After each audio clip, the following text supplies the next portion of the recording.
Supreme Overlord Creamy Vanilla. Episode 6 of GQuuuuuuX is here, and this episode shocked me. I'm talking on my feet, pointing at the screen, shocked, and in a good way.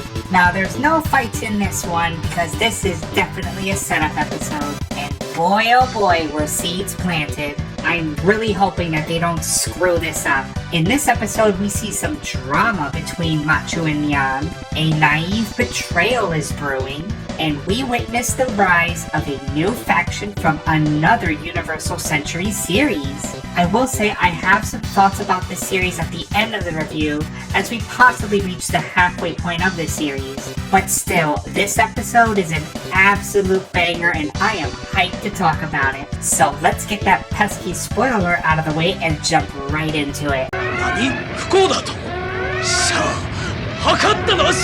So we immediately catch up with the battle against Clan Binaries. The Pomeranians are stoked about the victory, but instead of Nyan, it's Machu back in her normal suit. But she is drenched from the rain that she had to run in to get here. But the Pomeranians chalk that up as hard work and sweat. After all, they haven't seen moves like that before. We then get a hint of what's to come. What exactly happened when Machu found Nyan coming out of the GQuuuuuuX? Just wait for it. Meanwhile, on the Soldern, we get a glow-up from a familiar face, Seamus Al-Bakara. If you don't know her, she was the Zeong technical officer working on the Brow Bro in the original series. Apparently, she has the same role, but instead of the Brow Bro, it's the Kikiroga, which is still the fucking Brow Bro, but that's besides the point. She mentioned something rather interesting, that the Cyclone is banned by treaty, so if anyone finds out that the Kikiroga is there, it could cause some trouble. She then says that in 3 days, a conference will be held in Side 6, and apparently Giran doesn't even know about it. But who will be in this meeting? The president of Side 6 and Lady Cecilia. So the Soldern will be on escort duty to make sure that this secret meeting goes with no issues. If this meeting is a success, Lady Cecilia will secure a major shipbuilding company that rivals the Zeon manufacturers. This is huge for the coming civil war that's within the Zeon ranks. We also get a very intimate look at Seamus and Shalia. She says that she has some Californian wine that she will bring to his quarters later.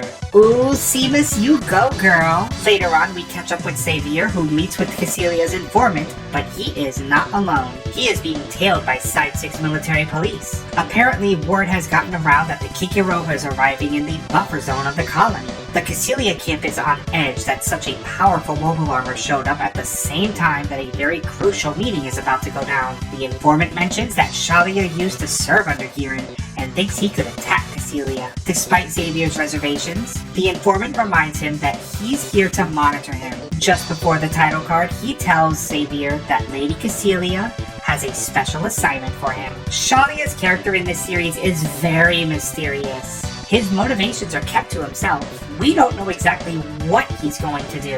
He could be looking for the Red Gundam, but he also could be looking to kill not just Lady Cecilia, but maybe even Giran. He did have that little moment during the 1-year war with Char. It'll be very interesting to see just what he has up his sleeve. Back to Machu, she's got some goodies for Shuji and goes to visit him. But when she opens the door, she is in for a surprise. She finds Nyan is in there making Shuji handmade dumplings.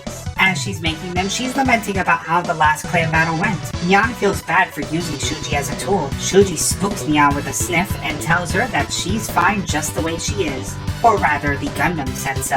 Nyan says that she didn't know what she was doing. But again, the Gundam says, "I like you no matter what, Nyan." Okay. What's going on inside that Red Gundam? Machu saw the whole thing and has seen enough. Nyan opens the door, but no one was there. Just a lone apple dropped by Machu. When Nyan picks it up, she remembers when Machu found her coming out of the GQuuuuuuX. Nyan was so happy to have seen the Kira Kira, but Machu was absolutely pissed to see her in the GQuuuuuuX. Nyan is startled and Machu tells her to shut up, that the GQuuuuuuX was her place. The hurt on Nyan's face. She thought she did something right, but instead she was scolded by a friend. All she could do is say that she was sorry. You've got to feel for Nyan in this scene. The joy in her face followed by the extreme hurt. It's almost like she's been scolded before for something similar in her mysterious past. Nyan is moving up in my list when it comes to these original characters. She's growing on me. Once again returning to Machu, she's doing, you guessed it, her handstand thing. This is becoming Mikazuki's eating dates, but not as infuriating. Haru tries to tell Machu what happened. Neon only wanted to help a friend, so that's why she did it. She understands, but she is still miffed by it. Just then, a text message from her mother appears. To her surprise, her mother is going to show up for a parent-teacher conference. Her mother is as busy as always, so I'm sure this will go well later on. By the way, if the whole drama between Neon and Machu isn't catching your fancy, don't worry, things will pick up very soon. So after a Neon montage of, I guess, a day in her life, which is fine, but I swear it feels like it's a reason to put this mid-insert song in, we get to the real meat and potatoes of this episode. Anki is walking through a construction site with purpose. Apparently, she's meeting Shalia to make a deal. We get a little bit of details on Anki. Apparently, she was a former Zeon citizen, but now she doesn't care for either Zeon or Side 6. But that's about all we'll get because she then takes out a Nokia phone and threatens Shalia that if she presses the button, the GQuuuuuuX will go boom. Shalia tries to defuse the situation and says he wants to express his gratitude to her. They have collected data on the GQuuuuuuX thanks to the Pomeranians and are ready to reward them, so long as the Gundam is kept intact. He's even willing to wait after their clan battle. This offer by Shalia throws off Anki, and Shalia mentions that he enjoys to watch Mavs perform, even proving that he's a big fan of the Pomeranians. Anki isn't able to guarantee that the Gundam will be unharmed. They're going up against a top clan, the 12 Olympians, who has a new owner. You know damn well that if they threw that in there, this is gonna be really important. Again, just wait for it. They're ran by a company called Amala Kamala, and they're giving Anki a weird feeling. Get ready, comrades, because this major reveal is about to happen. We quickly cut to one of the receiving bays at Side 6. A mysterious giant refrigerator is being delivered to the colony. It's massive, it's got some purple in it, and one of the workers spots a mysterious girl wearing some sort of face mask. This is just a tiny glimpse of that major reveal. It's building. Back to Shalia and Anki, she accepts the deal, and Shalia asks if she's willing to share anything about the Gundam's pilot. All Anki says is that she's a young lady, but Shalia is way smarter than that, so he asks if both pilots are. You can't hide shit from a new type. Back to the less interesting part of the story, Machu is then sitting and waiting for her parent-teacher conference to begin. As she's waiting for her mother, who's once again late, she thinks about how she treated Neon. When her mother finally arrives, she slams an attendance sheet on the desk and asks why she hasn't been to cram school. She mentions Machu's father, which suddenly...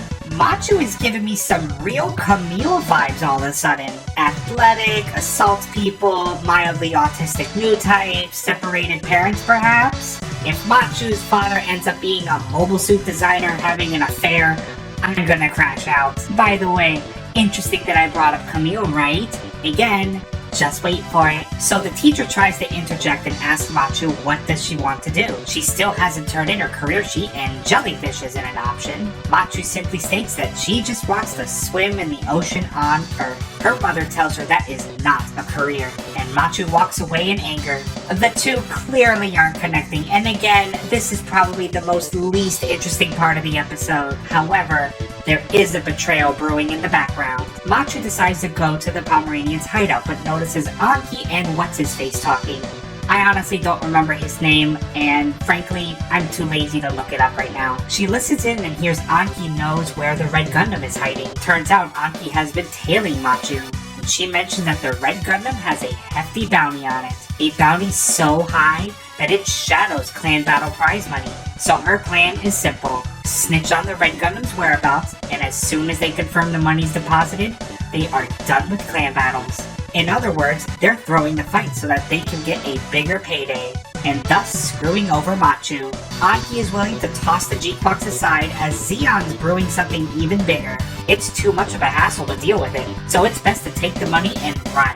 Machu then comes out to meet What's-His-Face, and he tells her to stop showing up in clan battles. He's trying to let her off easily by acknowledging that she's helped him pay off their debt, but then tells her to go back to the life that she had and never come back. Machu has gone through a rough time. On top of her issues with Neon and the Kira, she's now blaming herself for putting Shuji in danger. She may never see him again. She's determined to not only find a place for Shuji to be safe, but also for the Red Gundam as well. Yeah, okay, so sorry. Very tragic. Scumbag woman thinks of herself and money to betray Machu, blah blah blah blah blah blah. I told you Anki was a bitch. Now let's get to that big shocking reveal already.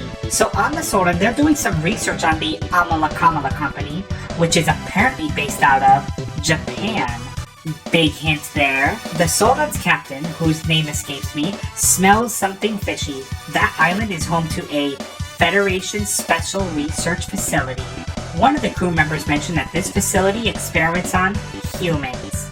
And the other one says it's ran by dangerous Federation intelligence thugs that use poison gas. Oh baby, the dots are connecting! A Japanese research facility experimenting on humans, ran by Federation thugs who use poison gas? Are you starting to get the picture? If not, you'll get it now. On the surface of Side 6, the Solon is being reconned by someone in a hotel room. Who exactly is this mysterious person? There's no fucking way.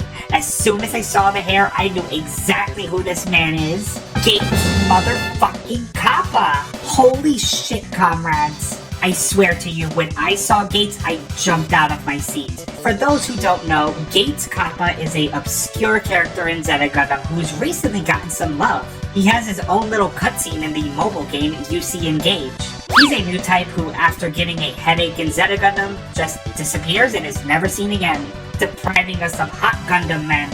Why you do this, Tomino? With the appearance of Gates, this only means one thing. The Titans are coming? Like, this is a top-tier swerve. We had better get a remix of the Titans theme. No more of this stupid mid-crap. Give me the Titans theme.